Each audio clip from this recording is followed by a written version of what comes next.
આરાધક જે આ પરિવાર સાથે એવો નાતો જેનો હતો, અત્યાર સુધી કથામાં જેનો ફોટો હતો, આ સ્ટેજ ઉપર ફોટો આવ્યો છે. એવા પૂજ્ય લખણ બાપુ આજ સ્ટેજ ઉપર આવી ગયા એટલે મને એમ લાગે કે આ શિવરાત્રીનું સ્ટેજ ગોઠવાઈ ગયું હોય એવું કંઈક આજ લાગે છે મને. સાહેબ એવું બંધાણું છે ભજનનું.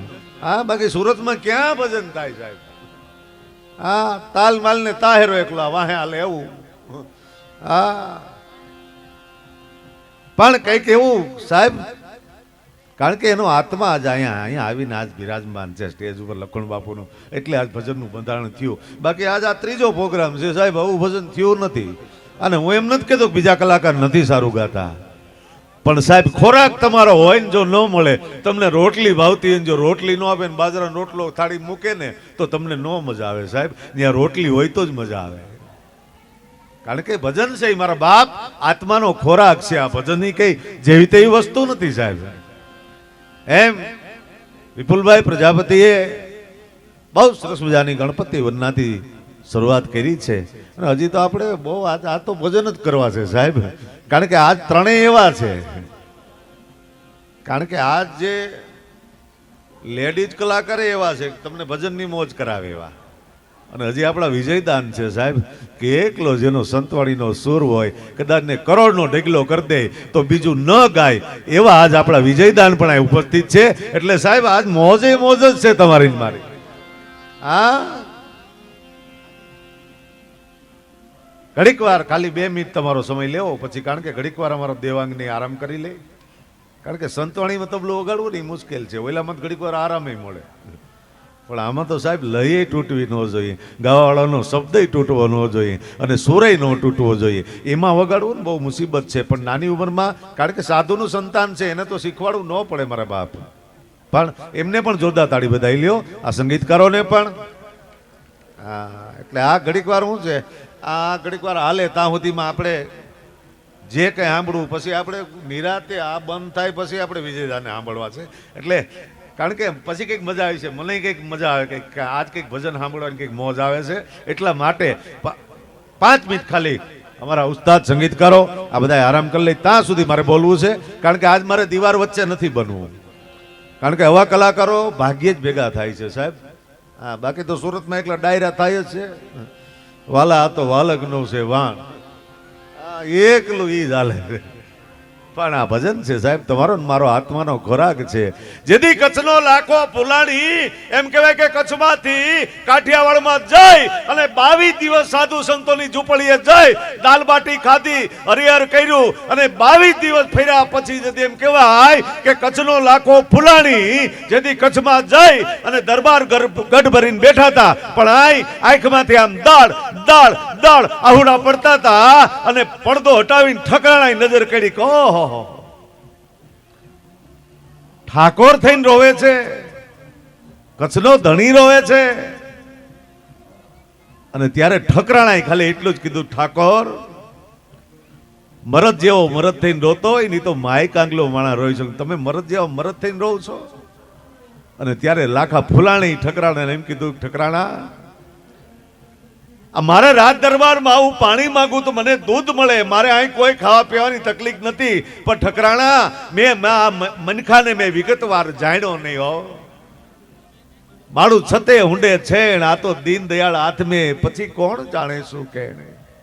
ઠકરાણા આ કોને ખબર છે, હું કાઠિયાવાડમાં ગયો સાધુ સંતોની ઝૂંપડીએ જઈ અને એમ કહેવાય કે પંગતમાં હું જે પ્રસાદી લેવા બેઠો હતો ને ઠકરાણા, તેથી હું કચ્છનો લાખો ફુલાણી એક ભિખારી જેવો લાગતો હતો. એ કાઠિયાવાડના સંતોની સાહેબી કેવી છે, એટલે મને રોવું આવે છે કે હું કાંઈ ન કહેવા. પણ ઘરનું માણા બહુ સમજદાર હતું, એટલે કીધું ઠાકોર 8-10 દિવસની વાત નથી. તો કે ઠાકોર આ તો હવારથી હાજ સુધીની વાત છે. તો કે શું? કે લાખો ભૂલા લખપતિ આ ઉમા સમજાવે એમ, આ તો દલ ઉગે પછી દલ હાથમે, પછી કોણ જાણે શું કે. ઠાકોર આ ક્યારે દિવસ ઉગે ને ક્યારે હાથમી જાય કોને ખબર છે, ઘડી પલકી ખબર નહીં કરે કલકી બાત, આ તો જીવની ઉપર જમલા ફિરે જેમ તેતર ઉપર બાદ. આ બે પતિ પત્ની સત્સંગ કરતા હતા ને, એમાં એની કામ કરવા વાળી દાસી આવીને કીધું કે બાપુ આ વાતમાં હું કઈક પુરાવો આપું. મિત્રો વિચાર કરજો, જો દાસી આવીને આ વાતમાં જો પુરાવો આપતી હોય તો લાખો ફૂલાણી કેવો હોય છે કે બાપુ આ વાતમાં હું કઈક પુરાવો આપું તો બોલ ને બેટા, તુંય મારી દીકરી છો ને. તો બાપુ ભૂલ થાય તો માફ કરજો, પણ લાખો ભૂલા લખપતિ માં ઉમાય ભૂલા એમ. તો કે તો શું કે લાખો ભૂલા લખપતિ માં ઉમા ભૂલા એમ. આ તો આંખ કેરો ફરુકડો પછી કોણ જાણે શું કે. માં આ તો એક આંખનો પલકવાર છે, ક્યારે ભીડાઈ જાય કોને ખબર છે. હવે આ ત્રણેય આ સત્સંગ કરતા હતા, એમાં લાખા ફુલાણીની 6-7 વર્ષની દીકરી આવી અને કીધું બાપુ તમારા ત્રણેયની ભૂલ છે. મિત્રો વિચાર કરજો, 7 વર્ષની દીકરી આવતી આમાં જે પુરાવો આપતી હોય તો ઈ લાખો ફુલાણી કેવો હોય છે ને એની દીકરી કેવી છે. ડાબી ઈંગલા જમણી પિંગલા વચ્ચે સૂક્ષ્મણા ગાંઠ ગળે, કહે કબીર બાલિક આ તો જેવા બીબા હોય ને એવી જ ભાઈ તું પડે. બાપ ત્યારે 7 વર્ષની દીકરી આવી અને એમ કીધું બાપુ આ વાતમાં હું કઈક બોલું તો બોલ બેટા શું કેવું. તો કે બાપુ તમારી ભૂલ છે ને માં ઉમા તમારી ભૂલ છે અને બેન દાસી તમારી ભૂલ છે. તો બેટા તો શું કે લાખો ઉમાને સતહીણી તમે ત્રણેય ભૂલા એમ, કે લાખો ઉમાન સતહીણી તમે ત્રણેય ભૂલા એમ. આ તો નાભીથી ઉડ્યો હંસલો પછી કોણ જાણે શું કેણ. માટે મેળ્યો છે મનુષ્ય અવતાર માંડ કરીને, તે તો ભજ્યો નહીં ભગવાન હેત કરીને. અંતે ખાસો જમના માર પેટ ભરીને. માટે આવું કંઈક ભગવા ભજનિયા હોય તો મારા બાપ યાદ કરી લેજો, સાંભળી લેજો. 2 શબ્દ જીવનમાં, કારણ કે બીજ કે જબુગ છે મોતી પરવી લ્યો તો પરવી લ્યો. સાહેબ ખાલી એક ઝબકારો છે તમારા મારા જીવનનો. આ તમને મળે આવો સરસ મજાનો આ સવરો મંડપ મળ્યો છે, 12 પરો પાઠ મળ્યો છે, એમાંય સુરત જેવા શહેરની અંદર. તો મારા બાપ જેટલી મોજ લૂંટાય એટલી લૂંટી લેજો અને બહુ જાજુ ન બોલવા પહેલા, કારણ કે આપણે વિજયદાનને સાંભળવા છે પણ માતાઓ બહેનોની હાજરી છે એટલે, કારણ કે એને લેડીઝ ગાતી હોય તો ઘડીક વાર આનંદ આવે.